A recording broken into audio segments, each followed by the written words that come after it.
réalité, pour mieux comprendre justement la personnalité de Mandela, il faut peut-être remonter aux racines, à la raison qui a fait qu'il soit une icône internationale au-delà de l'Afrique du Sud.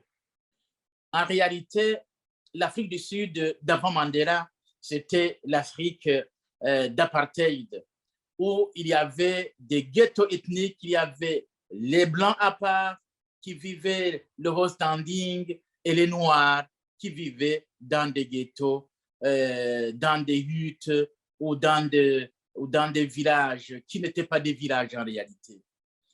Voilà, donc Mandela a analysé sa société, il a fait les études, il a fait le droit et il a cherché justement à régler ce problème-là.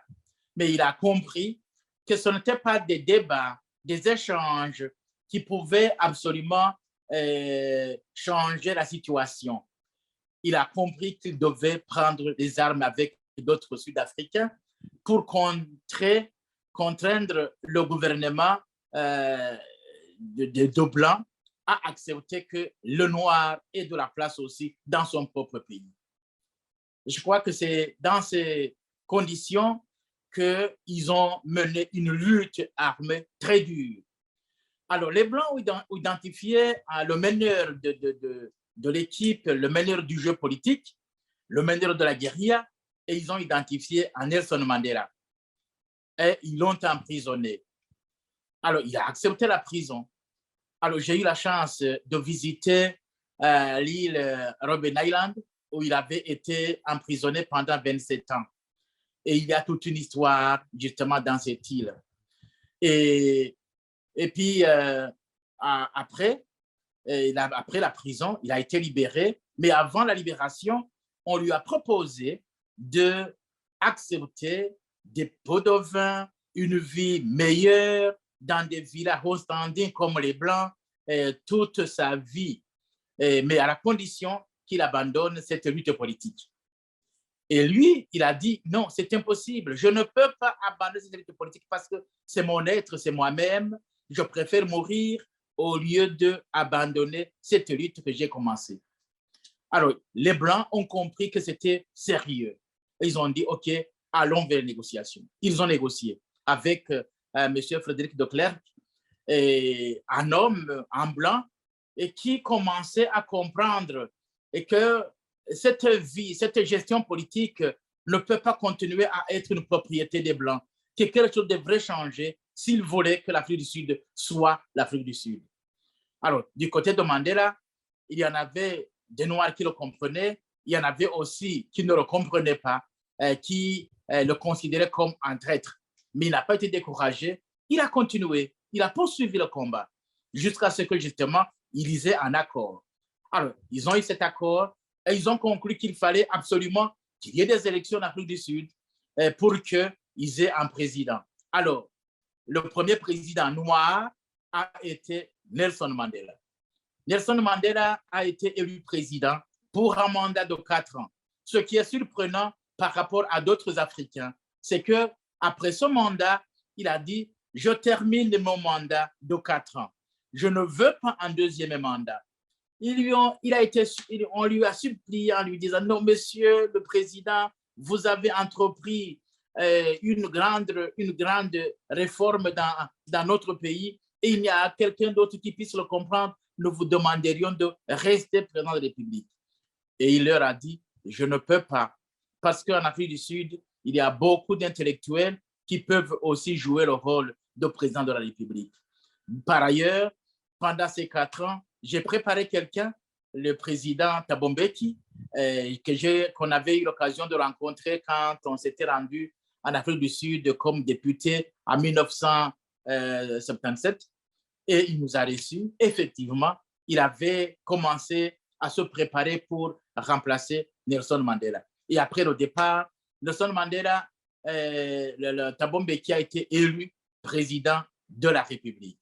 Donc voilà, et avec cela, je crois que l'Afrique du Sud a démontré que c'était possible. Alors la différence entre les autres chefs d'État il a accepté de partir au premier mandat, alors que d'autres, même au-delà de leur mandat, acceptable par les textes, veulent absolument rester. Et ils font tout pour rester. Alors, et après, et plus tard justement, en 1999, lorsque nous négocions à Arusha, les négociations avaient commencé au mois de juin 1998, où toute la classe politique se rencontrait à Arusha pour poser les véritables problèmes de la société burundaise et réfléchir sur des solutions convenables. Je crois qu'ils ont fait ce travail. Mais en 1909, justement, le travail commençait à battre les ailes. Ça n'évoluait pas pour deux raisons. Les Burundais, la classe politique burundaise est une classe politique difficile qui ne veut pas changer aucun iota pour l'intérêt des autres, qui veut garder ses positions. Alors, dans l'entretemps, justement, le médiateur qui était feu Julius Nyerere a eu une maladie qui finalement l'a emporté. Donc, à côté de sa maladie, il y avait justement des Burundais qui lui rendaient la vie difficile. Difficile. Parce que, quelque part, il avait décidé de chasser certains de ce territoire pour qu'ils ne retournent plus parce qu'ils exagéraient dans leurs propos. Alors, lorsque Mandela, justement, est venu pour remplacer feu président Nyerere, eh bien, il est venu avec de l'empoigne. Ça veut dire que c'était quelqu'un avec un grand charisme et personne n'osait dire non face à Mandela. Personne n'a tenté. Alors, il a écouté tous les Burundais. Il a écouté le gouvernement, les représentants du gouvernement. Il a écouté les militaires. Il a écouté les présidents des grands partis politiques comme Milan. Et il a dit, comment est-il possible que vous soyez à la tête des organisations et que vous n'êtes pas capable de gérer un État? Le Burundi est un petit pays, vous devez être capable de gérer cet État. Alors, il a menacé tout le monde et il les a poussés à accepter l'accord. Évidemment, ceux qui étaient dans la zone de confort n'acceptaient pas cet accord de gaieté de cœur, c'était une contrainte. Pendant que d'autres qui voyaient justement le pouvoir partir comme le Frodébu étaient contents de cet accord. Maintenant, la question, c'est qu'aujourd'hui, j'entends tout le monde défendre l'accord, ce qui est déjà une bonne chose, sauf le pouvoir. Voilà. Après, il a forcé pour qu'il obtienne cet accord. La signature de l'accord a été prévue un matin, mais a été signée vers 3 heures du matin. Et avec la présence du président américain, la présence d'un président américain, Bill Clinton, et pour dire, voilà, messieurs, mesdames, messieurs, j'ai appelé cet hôte qui avait son voyage spécial, mais il a accepté de venir ici. Et vous voulez ridiculiser jusque-là? Ils ont été forcés à signer cet accord avec des réserves. Mais bon, certains avec des réserves, mais ça ne veut rien signifier parce que l'accord, il était là. Et bon, les négociations sont clôturées comme cela avec un accord signé qui devrait être mis en application. Et il a été mis en application. C'est chose positive parce que le gouvernement de transition a tout fait pour mettre cela en application. C'était scindé en deux parties. La première partie pour le président Buyoya, la deuxième partie pour le président Daïzé. Et Mandela accompagnait justement la mise en exécution de cet accord. Les Nations Unies étaient représentées par Mme Makaski, qui dirigeait une armée de l'ONU, mais aussi qui représentait les Nations Unies à ce moment-là et qui dirigeait la commission de suivi de la mise en application de cet accord. Donc, il y avait pratiquement toute une force qui était là pour que cet accord soit accompagné. À la fin, évidemment, on a constaté que l'un ou l'autre tentait de se rester et Mandela disait non, non, monsieur, c'est signé, c'est écrit, tu ne peux pas. Et bon, les gens abandonnaient le projet.